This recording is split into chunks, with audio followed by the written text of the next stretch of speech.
We live in the age of information, and in the age of information, ignorance is a choice. This famous quote is from Joe Dispenza, an expert in studying the functions of our brain and consciousness. For over 15 years, Joe has been exploring how quantum field physics connects with the biology of our brain. Imagine you consider yourself so honest that you no longer strive for what you think you need, because you are already confident that you have it.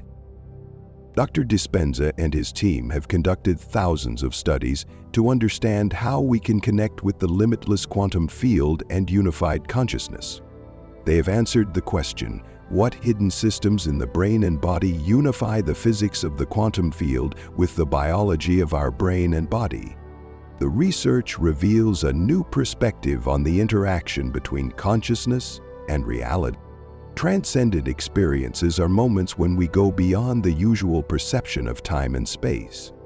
In Hinduism and Buddhism, this is called samadhi, a state of deep awakening of consciousness. And this is just the first step on the path to complete self-realization. In our time, enlightenment is not just for monks and ascetics.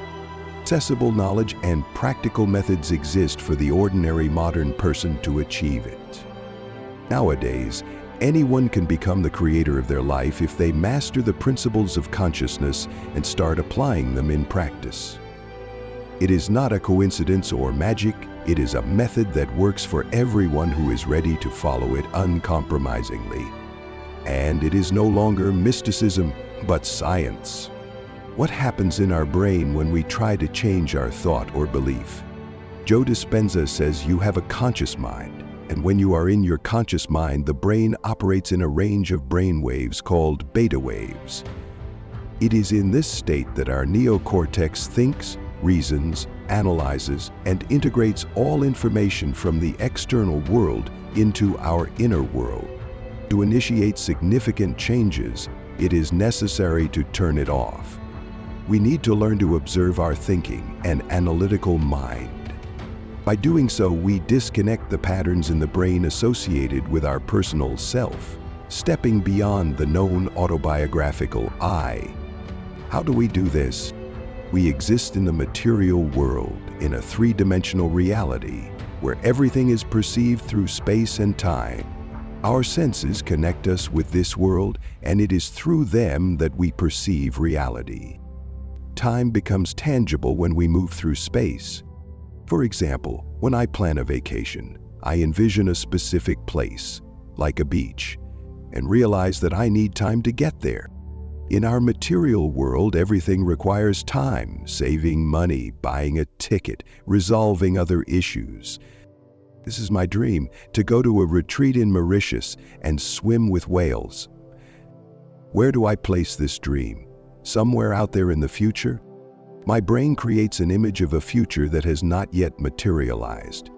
It predicts how much time I will need to achieve this goal. And this happens unconsciously, as everything is localized in space and time. We experience a difference between ourselves and what we want to achieve. As Joe Dispenza says, separation is the slowed quality of three-dimensional reality, and absence is a side effect of separation.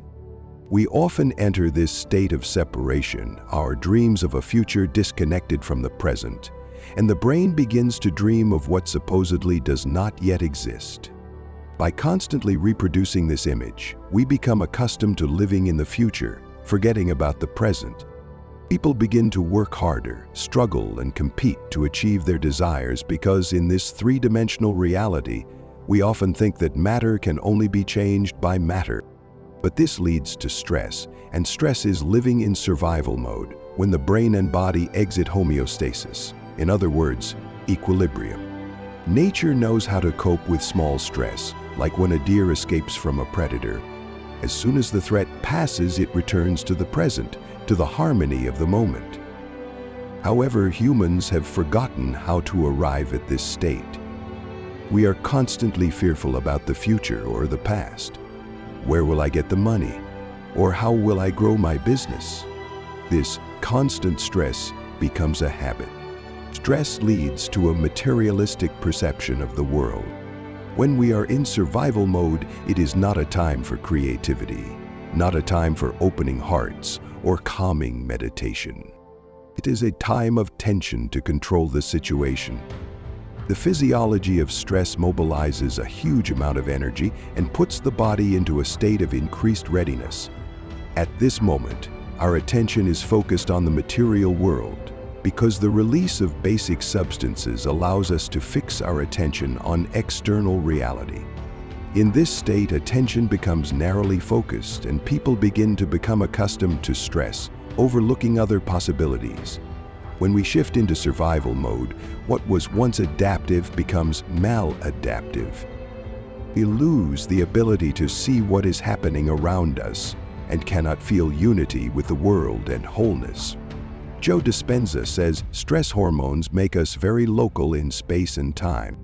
And if you could look into your brain, you would see it as a storm in the clouds. There is significant disruption of regulation and incoherence in the brain. What should be done? We need to broaden the focus of our perception.